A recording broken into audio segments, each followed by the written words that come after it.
ശബരിമല മാളികപ്പുറം മേൽശാന്തി നിയമനം മലയാളി ബ്രാഹ്മണർക്ക് മാത്രമെന്ന ഹൈക്കോടതി. ബോർഡിന്റെ നിയമന വിജ്ഞാപനം ഹൈക്കോടതി ശരിവെച്ചു. വിജ്ഞാപനം ചോദ്യം ചെയ്ത് നൽകിയ ഹർജികൾ ഹൈക്കോടതി ഡിവിഷൻ ബെഞ്ച് തള്ളി. കൂടുതൽ വിവരങ്ങളുമായി രേഷ്മ ബാബു ചേരുന്നുണ്ട്. രേഷ്മ, ഹൈക്കോടതിയുടെ ഈ ഒരു തീരുമാനത്തെ എങ്ങനെ നോക്കിക്കാണാം?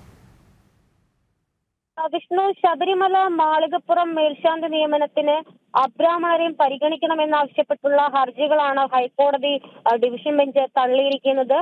തിരുവിതാംകൂർ ദേവസ്വം ബോർഡിന്റെ വിജ്ഞാപന പ്രകാരം ശബരിമലയിലെ മാളികപ്പുറത്തും മേൽശാന്തിമാരായിട്ട് അപേക്ഷിക്കണമെങ്കിൽ അപേക്ഷകൻ കേരളത്തിൽ ജനിച്ച മലയാളി ബ്രാഹ്മണനായിരിക്കണം. ഈ വിജ്ഞാപനം ചോദ്യം ചെയ്തുകൊണ്ടായിരുന്നു ഹൈക്കോടതിയിൽ ഹർജികൾ എത്തിയത്. ഈ ഹർജികളിൽ ഹൈക്കോടതി പ്രത്യേക സിറ്റിംഗ് അടക്കം നടത്തിക്കൊണ്ട് വാദം കേൾക്കുകയും ചെയ്തിരുന്നു. ഇക്കാര്യത്തിൽ ഹൈക്കോടതി പറഞ്ഞിരിക്കുന്നത് ഹർജിയിൽ ഇടപെടാൻ കാരണങ്ങളില്ല.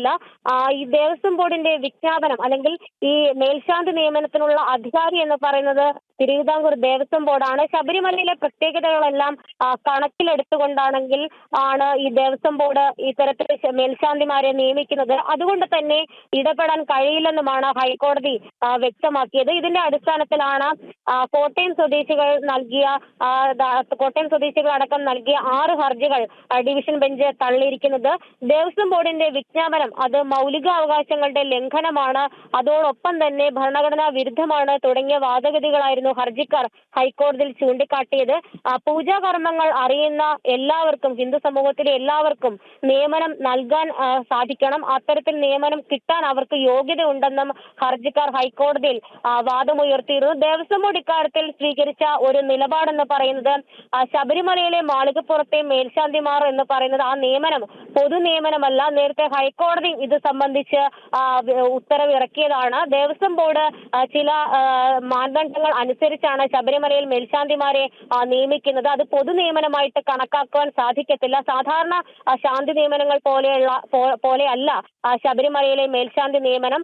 അതുകൊണ്ട് തന്നെ ഈ വിജ്ഞാപനത്തിൽ യാതൊരു അപാകതയും ഇല്ലെന്നായിരുന്നു ഹൈക്കോടതി മുൻപാകെ തിരുവിതാംകൂർ ദേവസ്വം ബോർഡിന്റെ അഭിഭാഷകൻ വ്യക്തമാക്കിയത്. എന്തായാലും ദേവസ്വം ബോർഡ് തന്നെയാണ് ഈ ശബരിമല മേൽശാന്തി നിയമനത്തിലെ അധികാരി. അതുകൊണ്ട് തന്നെ ഈ വിജ്ഞാപനം അത് ചോദ്യം ചെയ്തുകൊണ്ടുള്ള ഹർജി അതിൽ ഇടപെടാൻ കാരണങ്ങളില്ലെന്ന് വ്യക്തമാക്കിക്കൊണ്ടാണ് ഹൈക്കോടതി ഡിവിഷൻ ബെഞ്ച് ഹർജികൾ വ്യക്തമാണ്. ശബരിമല മാളികപ്പുറം മേൽശാന്തി നിയമനം മലയാളി ബ്രാഹ്മണർക്ക് മാത്രമെന്ന ഹൈക്കോടതി ബോർഡിന്റെ നിയമന വിജ്ഞാപനം ഹൈക്കോടതി ശരിവെച്ചു.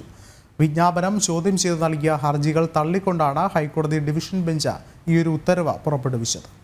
രേഷ്മ ബാബുവാണ് വിശദമായ റിപ്പോർട്ടുകളും പങ്കുവച്ചത്.